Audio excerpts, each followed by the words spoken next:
सभी भाइयों को नमस्कार, राम राम, जय सिया राम। मैं आपका अपना संजय कोचर, न्यूज़ 24 भारत में आप सभी का हार्दिक स्वागत है, अभिनंदन है।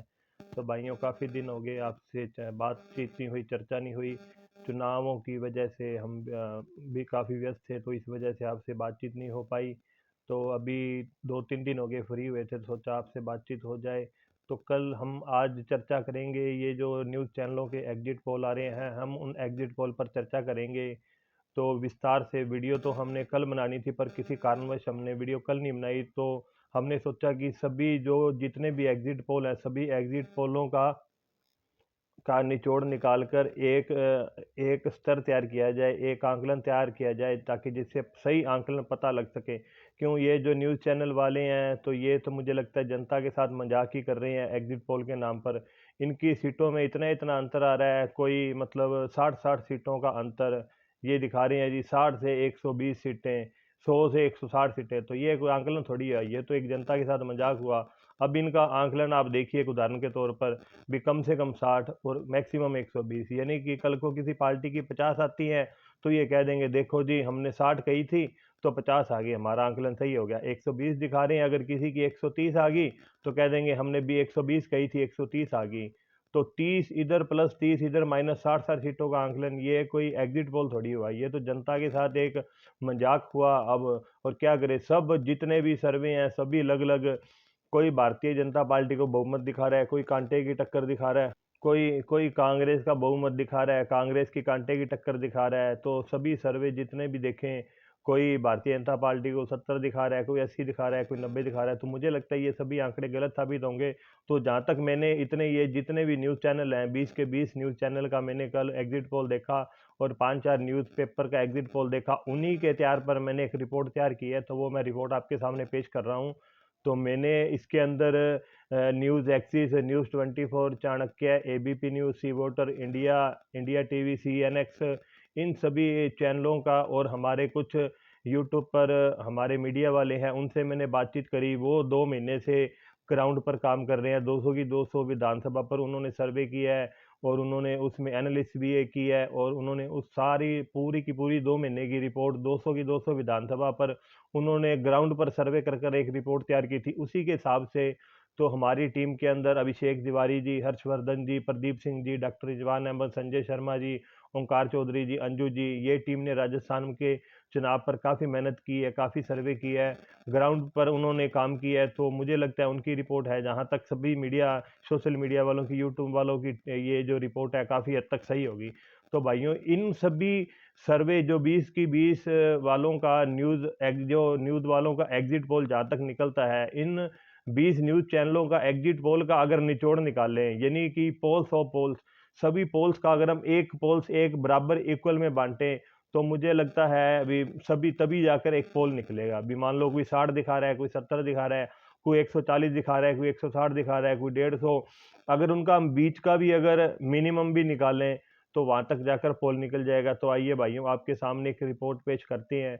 तो जहां तक मुझे लगता है, हम राजस्थान से शुरू करते हैं। राजस्थान के अंदर अगर हम देखें, 199 पर वोटिंग हुई है, 200 विधानसभा है, 199 पर वोटिंग हुई है।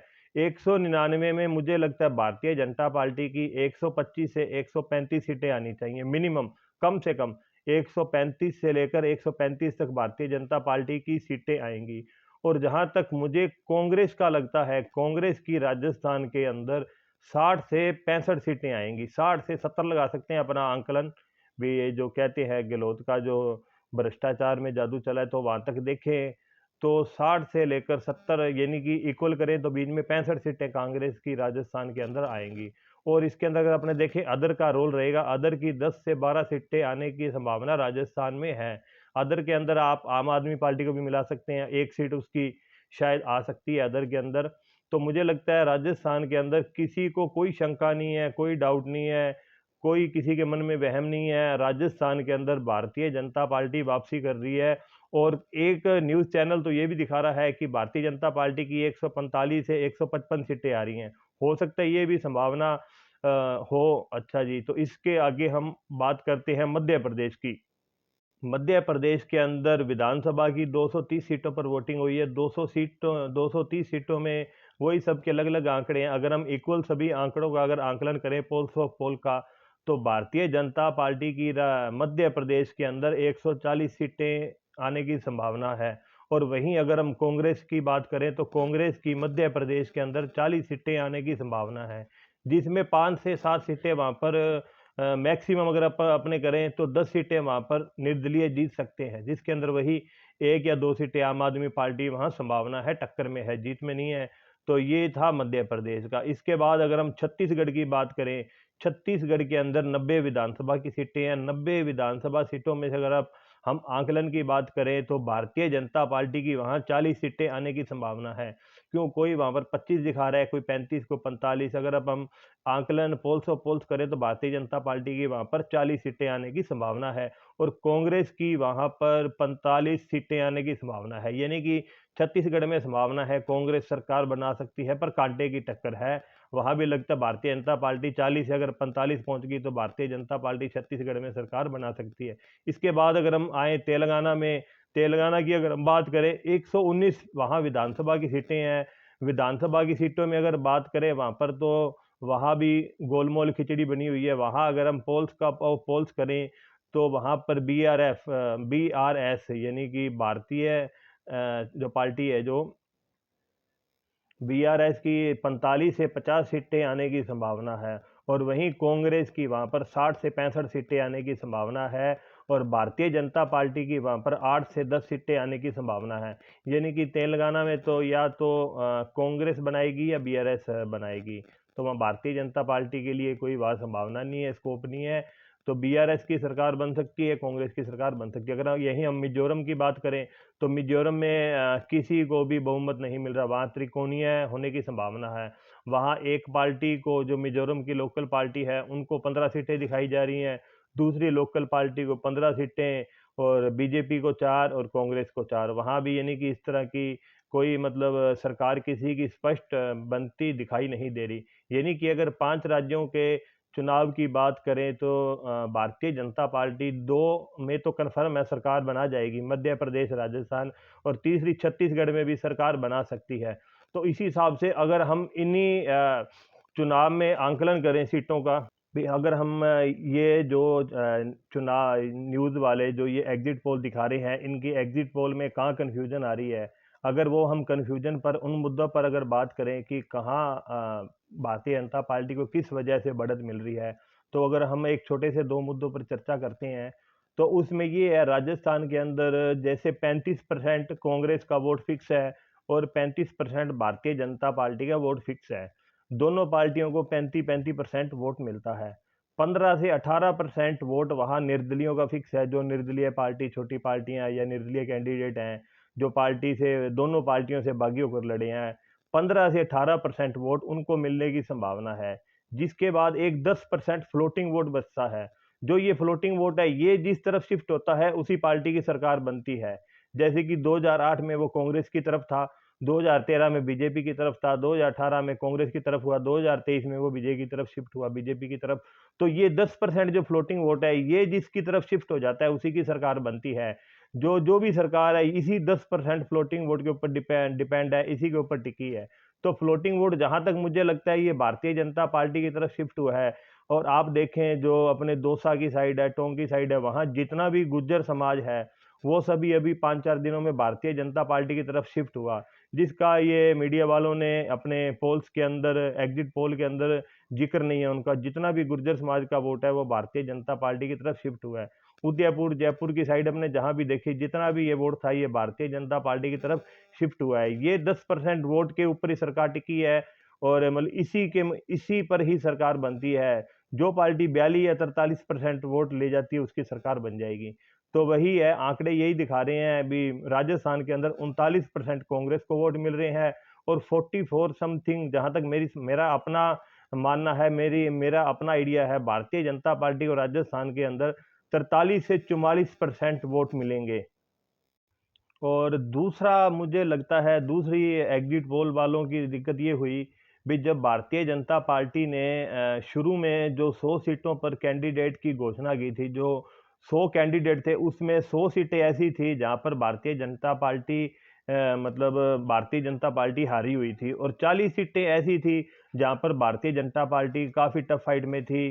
काफ़ी मतलब उसमें मतलब काफ़ी पीछे थी वोटों की संख्या में, अगर देखें अपने तो मतलब कमज़ोर थी, 40 सीटों पर काफ़ी कमज़ोर थी और 40 सीटों पर हारी हुई थी। और 20 सीटें ऐसी थी जिसमें सेकंड रनर अप थी, या मतलब उसको किसी को फर्स्ट फर्स्ट बार टिकट दी दी गई थी अपने उसमें, गंगानगर की विधानसभा या और जयपुर साइड की विधानसभा, अजमेर में एक जयपुर साइड में है तो वहाँ की अपने विधानसभा का कुछ 20 सीट ऐसी थी जहाँ पर फर्स्ट कैंडिडेट था, या मतलब काफ़ी सेकंड रनअप के लिए टिकट थी।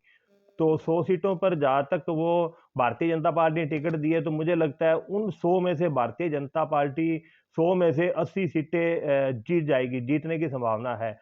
और दूसरा तीसरा मुद्दा ये रहा, जो लास्ट के 5-4 दिनों में 78 कैंडिडेट की जो सूचना जारी हुई, जो लास्ट की 78 नामों की सूचना थी, सूची थी, उसके अंदर मतदाता काफ़ी कन्फ्यूज हुआ। क्यों लिस्ट को काफ़ी देर तक रोकी रखा, बाद में वही पुराने नामों की सूचना जारी हुई, तो उसमें जनता में थोड़ी-सी कन्फ्यूजन पैदा हुई थी, भी पुराने कैंडिडेट ही दोबारा आ गए, या मतलब जो जीते थे वही आ गए, या पुराने नाम ही आ गए, जिनके नाम की सूचना नहीं चल रही थी, या जिनके नाम का कोई नहीं था अभी संभावना थी, तो उन्हीं को मान लो 78 नामों को दोबारा मिली। या कुछ कई लोग तो ये कहते हैं कि मतलब किसी के धड़े को, गुट को दोबारा मिल गई, तो इस वजह से थोड़ा कमज़ोर है। तो ऐसी कोई संभावना नहीं है। तो जहाँ तक उसके बाद ये रही वोटिंग से 3-4 दिन पहले जनता जहाँ कन्फ्यूज़ थी, तो जनता को वहाँ सोचने का मौका मिला, और जो ये 78 नामों वाली सूची है, इसके अंदर काफ़ी प्रभाव पड़ा है। इन 78 में से मुझे लगता है भारतीय जनता पार्टी 40 से 45 सीटें जीतने में कामयाब होगी। तो इसी वजह से, इन्हीं 2-3 कारणों की वजह से जनता कन्फ्यूज़ थी, और जो ये एग्जिट पोल वाले हैं, इनको लग रहा था, अभी भारतीय जनता पार्टी कमज़ोर है जी, भारतीय जनता पार्टी को 80, 90, 90, 95 दिखा रहा है, तो ये सब आंकलन गलत हैं। जहाँ तक मुझे लगता है भारतीय जनता पार्टी राजस्थान के अंदर 125 से 135 सीटों के अंदर सरकार बनाएगी, श्योर है, कन्फर्म है। मुझे इसमें कोई किंतु परंतु नहीं है, कोई डाउट नहीं है, कोई शंका नहीं है, और किसी को कोई शंका डाउट होना भी नहीं चाहिए। और भारतीय जनता पार्टी राजस्थान के अंदर प्रचंड बहुमत के साथ आ रही है। कम से कम 125 135 सीटें आएंगी, हो सकता है ऊपर 140-45 पर भी चली जाए, पर मुझे ये लगता है 125 से नीचे भारतीय जनता पार्टी की सीटें नहीं आएंगी, इससे ऊपर ही आएंगी। तो अपने थोड़ा सा इन सीटों को अपने रीजन वाइज, संभाग वाइज बांट लेते हैं। अब मीडिया वाले तो पता नहीं कौन से दो नए संभाग दिखा रहे थे जी, फलाना संभाग, ढिमकाना संभाग, पता नहीं कौन से संभाग बता रहे थे। और जहाँ तक मुझे नॉलेज है, जहाँ तक मैंने सर्वे किया है, जहाँ तक मैंने देखा है, घूमा है, पढ़ा है, तो जहाँ तक मुझे लगता है बीकानेर जो अपना संभाग देखें, बीकानेर संभाग के अंदर 18 सीटें आती हैं, 18 में से वहाँ 17 के अंदर वोटिंग हुई है, और उन 18 में से भारतीय जनता पार्टी 12 सीटें जीतेगी और कांग्रेस 4 जीतेगी, अदर 1 जीतेगा बीकानेर संभाग के अंदर। अब हम आ जाएं शेखावटी के अंदर। शेखावटी के अंदर देखें तो वहां विधानसभा की 21 सीटें आती हैं, 21 में से वहां भारतीय जनता पार्टी 13 सीटें जीतेगी और 8 सीटें कांग्रेस जीतेगी, और निर्दलीय 0 है। अगर जयपुर रीजन में आ जाएं, जयपुर रीजन के अंदर देखें तो 30 सीटें आती है, 30 में से भारतीय जनता पार्टी वहां 23 सीटें दिखती जीत रही है, और कांग्रेस वहां 7 सीटों पर सिमट रही है। यहीं अगर हम ईस्टर्न ईस्टर्न राजस्थान में आ जाएं, तो वहां अगर अपने देखें तो 35 सीटें आती हैं, 35 में से वहां भारतीय जनता पार्टी 24 सीटें रह जाती दिख रही है, और कांग्रेस 7 सीटों पर सिमटती दिख रही है। वहीं अगर हम मारवाड़ के एरिए में आ जाएं, मारवाड़ के एरिए में 43 सीटें आती हैं, मारवाड़ के अंदर 43 में से 28 सीटें भारतीय जनता पार्टी के खाते में आती दिख रही हैं, और 11 सीटें कांग्रेस के खाते में, 4 सीटें निर्दलीय के खाते में। यहीं हम अगर मारवाड़ के रीजन एरिए में आ जाएं, तो वहां 36 सीटें हैं, मेवाड़ एरिया सॉरी, मेवाड़ में अगर हम देखें तो 36 सीटें हैं, 36 में से 23 पर भारतीय जनता पार्टी और 8 पर कांग्रेस। और यहीं अगर हम अम,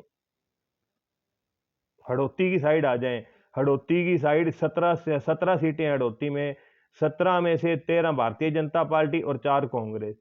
यही लबो लबाब है। अगर हम जहां तक ये स्टिक सर्वे है, काफी एक एक आदमी से पूछकर, ताकि जो ये फ्लोटिंग वोटर होता है 10% वाला, फ्लोटिंग वोटर क्या है कि जब वोट देने जाता है तो वो हर चीज को देखता है। वो ये भी देखता है कि अगर मैं वोट दूंगा तो विधायक कैसा होगा, या मतलब कल को मेरे परिवार की सुरक्षा कैसे होगी, मेरे शहर का माहौल कैसा होगा।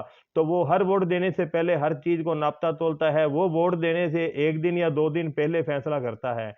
तो ये जो इनके मुझे एग्जिट पोल लग रही है, ये वोट से एक दो दिन पहले के या वोट वाले एक दो दिन पहले के हैं। वोट वाले जो दिन वाला अगर जो सर्वे किया हुआ है ना, जो जिसने ग्राउंड पर सर्वे किया हुआ है, अब ये तो कई क्या करते हैं सर्वे वाले, देख लिया जी, मान लो हम गंगानगर की बात कर लेते हैं, जैसे कि मान लो प्राणी वैदी एरिया है, प्राणी वैदी के अंदर जैसे अल्पसंख्यक हैं या मान लो कुछ कोई कोई भी है, भी प्राणी वादी के अंदर अल्पसंख्यक है या पिछड़ा है, अति पिछड़ा है या मध्यम वर्ग है, तो वो उस हिसाब से देख लेते हैं। वहाँ 4,000 वोटर हैं अल्पसंख्यक, तो वहाँ उनको लगता है अल्पसंख्यक कांग्रेस को वोट देता है, तो वो कांग्रेस को वोट देगा। उसी हिसाब से वो बूथ के एरिया के हिसाब से लगा लेते हैं कांग्रेस।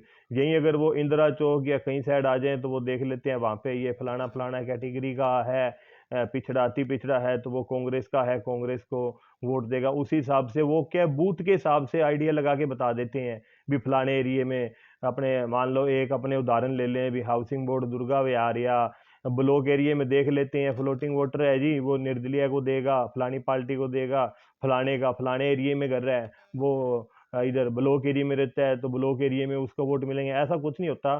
तो जो ये फ्लोटिंग वोटर है, ये वोट से एक दिन पहले या वोट वाले दिन, जो वोट वाले दिन फैसला करके वोट देता है ना, तो वही पोल माना जाएगा। तो उस हिसाब से अगर हम पोल करें उस दिन की, अगर हम बात करें या वोट के बाद वाले, बाद जो हमने सर्वे किया उसी हिसाब से देखें, तो भारतीय जनता पार्टी की राजस्थान के अंदर 139 सीटें दिखाई जा रही हैं। और मुझे भी लगता है भारतीय जनता पार्टी राजस्थान के अंदर कम से कम 125 तो मिनिमम है, और 135 140 सीटों से राजस्थान में सरकार बनाएगी। तो भाइयों, ये वीडियो कैसी लगी आपको जरूर बताएं। और आपको अगर अपनी विधानसभा वाइज कुछ बात पूछनी हो, कुछ पूछना हो, तो आप हमसे मैसेज कर सकते हैं, बात कर सकते हैं। तो इस चैनल को लाइक करें, वीडियो को शेयर करें, और वीडियो को आगे से ज़्यादा शेयर करें। नमस्कार, राम राम, मिलते हैं अगली वीडियो में।